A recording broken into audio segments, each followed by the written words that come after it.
নখগুলো দিয়ে তারা তাদের নিজেদের মুখ এবং নিজেদের বুককে তারা ছিঁড়ে শেষ করে ফেলছে, রক্তাক্ত করে ফেলছে। এটা যে তারা সাধে করছে তা না, অর্থাৎ এটা অটো হয়ে গেছে, স্বয়ংক্রিয়ভাবে হচ্ছে, তাদের নিজের ইচ্ছার বাইরেই হচ্ছে।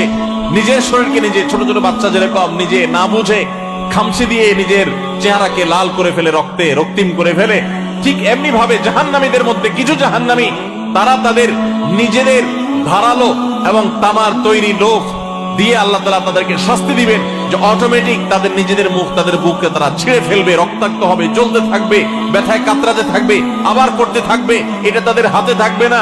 এই শাস্তিগুলো যখন হচ্ছিল, নবী সাল্লাল্লাহু আলাইহি ওয়াসাল্লাম জিজ্ঞাসা করেছিলেন জিবরিলকে, বা জিবরিল, এই কঠিন শাস্তির মুখোমুখি যাদের করা হয়েছে এই লোকগুলোর অপরাধ কি ছিল?